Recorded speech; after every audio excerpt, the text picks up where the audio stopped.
What's up, everybody? Brad here, back again. It's the middle of the month. Today is the 15th, and there's a lot of news going on. A lot of announcements happen this week, and as always, the timestamps and descriptions will be in the description below, so you can jump around as needed. But we're going to kick things off here on this podcast talking about Apple, because Apple announced a couple different things. One, they're going to have a services event March 25th, which is where we expect their TV service to be announced. I'm sure they'll have a few other things, but that is the primary thing expected. Potentially new iPads, but we're not fully sure on that. And they also announced that their developer conference is going to be June 3rd through the 7th. So we're heading into developer season, because on the Google side of life, the Android Q Beta 1 was announced, which is the first beta of their next generation Android operating system. A couple notable things are across the board dark screen mode for the OS. Finally, Apple really needs to get on that, although it's rumored for the next iteration. Windows 10 needs to get on it. It sort of has a dark mode, but it's not all that good. So we've got that going on. But more interesting, it's got this desktop mode as well, has been uncovered, which is, it's sort of like Samsung DeX or Windows Phone Continuum, or even predating that, the Palm Folio, I believe it was. It's basically, you can take your phone, plug it into a larger screen, and have your phone-like experience on a larger display.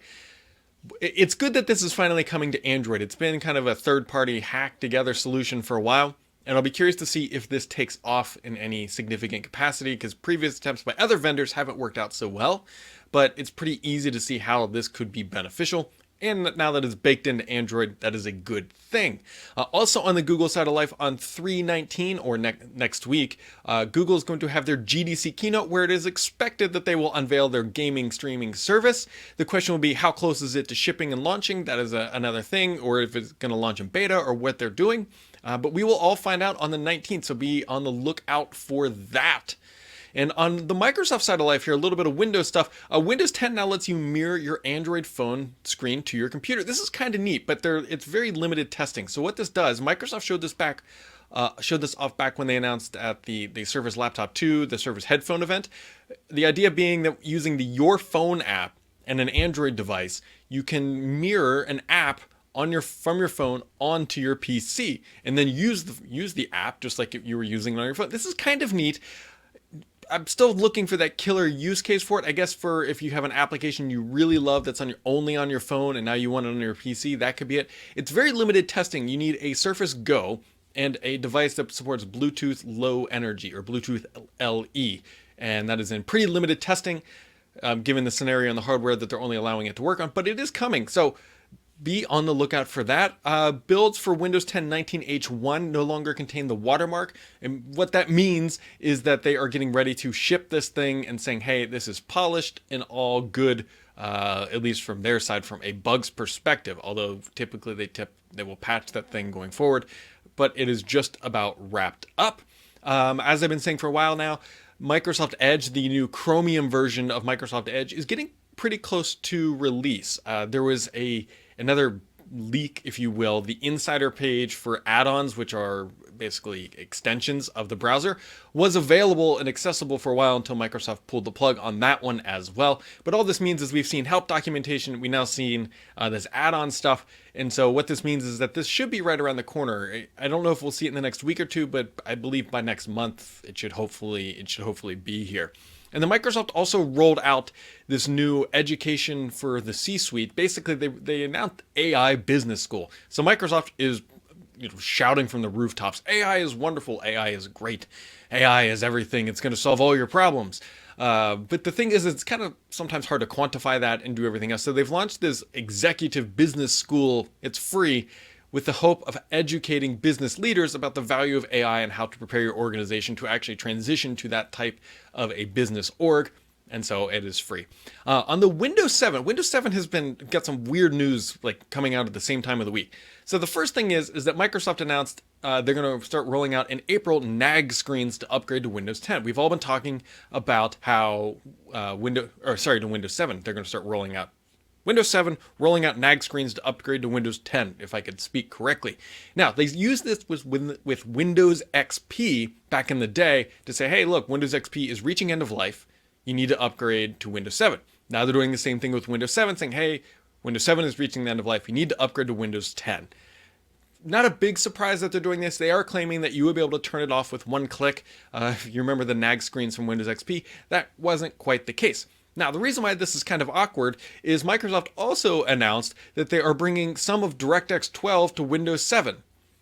So one hand is telling us don't use Windows 7, and the other hand is saying, hey, if you are going to continue to use it, here's some DirectX 12 functionality. I believe it was with World of Warcraft, and they said there are other games that are going to be supporting it.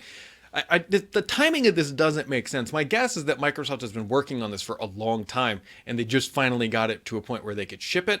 And it just so happened to be on the same week that they announced that, hey, if you're running Windows 7, we're going to start nagging you to upgrade to Windows 10. That is Microsoft communication in a nutshell. Now, on the Xbox side of life, there was a lot of news this week. I've done some other videos on the channel. Make sure to check that out. But they announced a Game Stack, which Microsoft is bringing PlayFab to Azure, and they're making a bundle of services together to make it easier to build a next generation, or well, I guess even technically current generation console or PC game. And so they're just wrapping this all up and just showing how all these services kind of are interwoven together to make Azure the best platform for developing your next great game or whatever. And then also, they are now talking about Xbox Live on iOS and Android, where they are shipping an SDK that will bring Xbox achievements, gamer score, and a few other bits of functionality to mobile developers on those platforms who want to integrate with the platform. So that is now coming too. Minecraft, the big popular game that Microsoft bought for, I believe, about $2 billion, is coming to Game Pass. So if you're a Game Pass subscriber, you're going to get Minecraft for free. I'm actually a little surprised it took this long. I'm guessing that Microsoft is starting to see the sales kind of maybe level off or decline pretty heavily, and they're like, okay, it's time to put it behind Game Pass, because if it was selling incredibly well, which this is sort of the problem with Game Pass, why would you put it behind that service? But anyways, if you're using Game Pass, you now get Minecraft for free. And then Master Chief Collection is coming to the PC, as I'd been saying for a couple weeks, or was it even months or whatever. That is now happening in rollout stages from Halo Reach all the way through, and they'll be releasing it in chronological order. There's also a translucent white controller. GDC is next week. And finally, Fortnite making some interesting news. They are going to force Xbox One and PS4 players to play together, because why not? It'll be interesting to see if one group is better than the other. But they should do like a 50v50 Xbox versus PC, or Xbox versus PlayStation playlist. I think a lot of people would go for that. That would be a lot of fun. It'd just be kind of interesting to watch at the end of the day. So, a lot of questions this week. A lot of questions, which is my favorite part of the week. So, we are going to dive in. Drunken Git says, a while back rumor had it that Microsoft patented a magnetic USB-C connector. Is there any news, or was it fake news? Or so, do you think this is common, or da-da-da-da-da? First, and then he also says, are you a dog or cat person? I'm a dog person. I like cats. I don't really have anything against cats, but we have a dog. So I have heard about, I know what he's talking about. The question is, when are they going to bring it to the device? We don't know. These are things that Microsoft has. You got to understand that Microsoft will patent just about anything that it can get a patent for. That doesn't necessarily mean it's coming to a product. Now, they've patented a magnetic USB Type-C service connector, which is great. The question is, we don't know how well it works. So I don't have any insight on if this is coming to the next generation yet, or ever, honestly. Skull says, what do you mean in your Windows Lite Santorini article when you say that Santorini will have File Explorer? Santorini will have the UWP File Explorer, not a legacy one, right? I don't know yet. I know that it has a File Explorer capabilities. The reason why I added that little nugget is that, remember when like iOS launched, it didn't have, well, it still doesn't really have a proper File Explorer. Which is a pretty important part of the PC and just computing experience. So I wanted it to be explicitly clear in that post that it does have a File Explorer with it. Mr. PKI says, do you think Xbox Cloud Streaming has any reasonable potential at all if they're only showing a racing game? So this is interesting. A good question. The reason why I say it's interesting is that Microsoft loves to demo everything with Forza. Why? Well, racing games, unlike many other types of games, are easier to make look really good. Just higher polygon count, higher resolutions, higher frame rates per second, mostly because it's a relatively linear experience. And I'm not talking about Forza Horizon, I'm talking about proper just Forza, because it's a very linear path, right? So Microsoft has always used Forza because they can crank up the visual glitter, if you will. And so his question is if they're showing it with xCloud, what about first-person shooters, which is where these things are probably going to make or break because of the latency? All I got to say is I really am waiting for another game besides Forza to be demoed. And I'm not talking about a platformer. I'm waiting for them to demo Call of Duty, Apex Legends, Fortnite, something like that, where timing sensitive reactions make or break how this is going to work. And so it's very clearly they specifically are using Forza for that exact reason. So we'll find out. NGC224 says, can we expect a wearable product from Microsoft in 2019? So I guess it defines what you mean by wearable, because I know of some things that they're working on, but I don't believe any of them are like a health or fitness watch type device. So on that front, I don't think so. BDSRF says, hi Brad, with Windows 7 hitting end of life in less than a year, do you know if Microsoft is also using this opportunity to push Surface devices to business?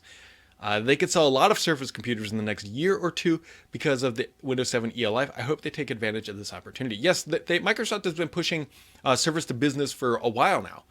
And so is there an increased push with Windows 7 end of life? I'm sure there is, but also every other vendor on the planet is also taking this opportunity, because if you're migrating OS, it's a good time to migrate hardware as well. It used to be Microsoft kind of screwed this up with their rapid release, that you would just go buy new hardware because most operating systems would last in the enterprise 3 to 5 years. I'm talking in generalities here.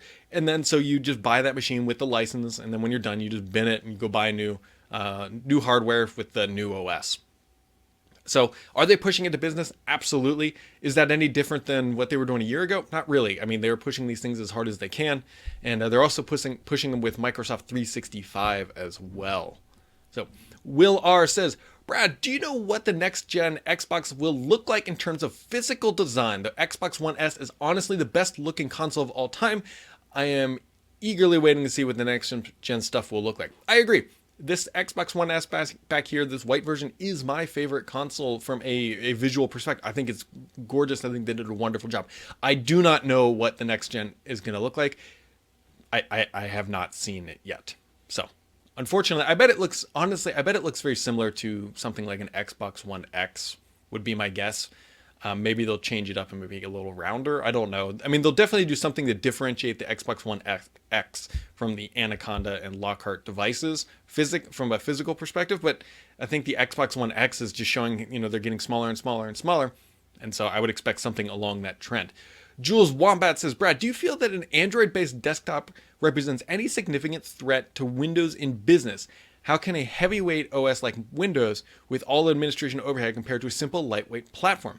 Well, as WriteIS responded, there's a lot that goes into evolve for an enterprise to adopt a brand new OS, and lightweight and flexibility aren't always there, because you got to remember legacy support is critical in the enterprise. Some of the largest companies on the planet, I guarantee, have some really crappy software that they use that was written many years ago that can't be updated, that they need to run for critical business functionality. And they're not going to simply just try to port something like that over to Android right now, or potentially ever, because it's that critical to business, whether it be on an assembly line, whether it be in testing or something like that. The strength of Windows is its legacy, its ongoing legacy support, I should say. It's the continuation of being able to run older applications that are business critical, that they have no need to update because they form, let's just say, one simple function, but that function might be critical, but it works, right? You don't fix what's not broken. So there you go. Does it represent any threat to Windows in business? The only way I see it being a threat is for the lightweight end user, for potentially like a sales representative out in the field who just needs basically an internet connection and a web browser. For that type of user, absolutely, it is a threat. But that threat is not new. You can make that same argument with iPads today, iPhones. So is it a threat? Yes. You can't ignore that it's a threat. Is it any different than the threats we have today? Microsoft has today from Windows? No, I don't think it's any different than, or any, gosh, I'm screwing this up. Is it any different of a threat than what they already have today from iOS and Android? I don't think so. I really don't. It's a growing up of that experience, and maybe I'll completely miss the target here, but I fail to see how a company that's running a large ERP installation is going to say, let's just screw it. Let's just switch over to Android with unknown security vectors and all that good stuff. And the other big thing that Microsoft does exceptionally well is a common identity across all of its platforms, which is hard to replicate. And so, is it a threat? Yes. Is it going to destabilize Windows any further than it has been by iOS and Android? I don't think so. The Joe Finn says, it has been interesting to watch the issues list on Windows Calculator on the GitHub repo. Now, for clarity's sake, Microsoft open sourced its calculator in Windows and put it up on GitHub. And there are some trolls, but mostly valid issues with the app. It makes me excited to think Microsoft open sourcing more of Windows. Do you have any idea what the open source plan is for Windows? More utilities like Notepad, WordPad, Alarms, 3D Viewer, any Core OS components, Action Center, Start Menu that you could think of that could be open source. So I have heard that more apps are going to be open source. Calculator was the first example. I bet we see Notepad, I've heard, is up there. Are they going to open source more core functionality like the Start Menu and all that stuff? I don't know. I would love it if they would, though, because and Microsoft has to tread carefully because they don't want to expose too much. But at the same time, they can get free help and free additions to the Windows platform. And there is serious value in open sourcing more of the core OS to bring more functionality in. One of the things that made the My People, remember that feature that they hyped up, really kind of just not do anything, is because it was just Microsoft's platform. They needed that third-party extensibility, which it never materialized. Same with Timeline. Timeline needs the same thing. Timeline is one of those features I would love for them to open source because that is the perfect spot for it. But we will see. We will see. Simon says, everyone seems to be focusing. I love this question. Everyone seems to be focusing on Windows 7 end of life in January, and they keep forgetting about Windows 2008 R2. Windows Server 2008 R2 is also end of life on that date. This will probably have a more effect than Windows 7, as much harder to migrate server apps and desktop apps. He is absolutely right in every way. Server operating system. This is the crazy thing is migrating server operating systems is significantly harder than doing a desktop because of just the complex nature of how servers operate. And then Microsoft got the balls to say, hey, why don't we upgrade server operating systems twice a year? When they moved over to that Windows lifecycle thing. It was dumb. And basic idea with the server is if it's working, it's functional, and it's secure, don't touch it. Don't touch it. You don't touch it. Because why screw with what's working for the business? Again, it's an appliance. You got the business running. Don't mess with it. But when Server 2008 R2 reaches end of life, which is a popular server operating system, everyone's going to have to migrate because you're not going to want to be paying for extended support, and you need to upgrade every once in a while. Why you don't want to do it every year or even every couple years, if you're still running 2008 R2, you're missing a lot of modern functionality that you will get in the newer builds. So I fully agree that this is going to be a bigger impact and a much harder migration than anybody else. Which is why myself and many others are preaching, if you're not starting the migration process now, you're going to be screwed. Because if you're trying to migrate Server 2008 R2 and Windows 7 and Office, Office 2010, I believe, all at the same time, that is a hell to be living. Like that is a very serious challenge, and so it's something you got to be aware of if you're in that space. Dondry says, will the next Surface Pro use a Snapdragon 8CX? Will there ever be a Snapdragon 1000 as once rumored? When will the Surface products use Thunderbolt 3? I thought I knew when the Thunderbolt 3 was coming. I was going to say this year, but that decision has been made, but I don't know the answer yet. USB 4 isn't for a couple years off. Like they just finalized, I think, the spec, and it's going to take some time for vendors to spin that up, if you will. As for a Snapdragon running 8CX, or a Surface, I don't know if we'll see a Surface Pro running that. I very much could see something like the Surface Go running something like that, or the Centauri. And Andromeda-based devices, I believe, are using some Snapdragon. Now, the thing is, keep this in mind, Santorini, which is the codename for Windows Lite, is designed to run on both Intel and ARM processors. So I fully expect to see Windows Lite devices running on this 8CX. Otherwise, I think Snapdragon is going to be pretty pissed off that they made this PC chip and then there's not a lot of PCs running it. And then Brother Nod says, any credible rumors for how powerful the next boxes will be?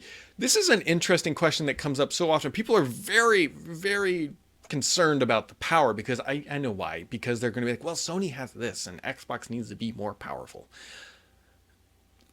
I'm not in that boat. I'm in the boat that we need to get to 4K 60 frames per second, which I think is completely doable with not in the next generation Xboxes, considering there's an Xbox One X that can already do 4K gaming, not necessarily at 60 frames, but it can do it.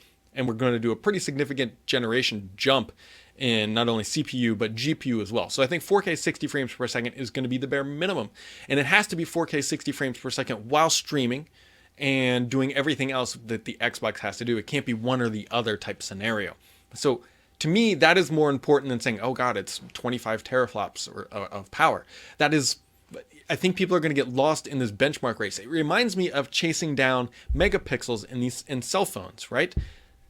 The difference between a 24 megapixel camera and a 28 megapixel camera, you can't tell the difference. You really can't, especially on a phone.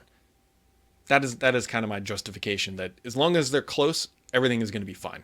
So with that, guys, that wraps it up for this week. We do this just about every Friday that I can. And have yourselves a wonderful time. Hit that subscribe button. We'll catch you guys back right here next time.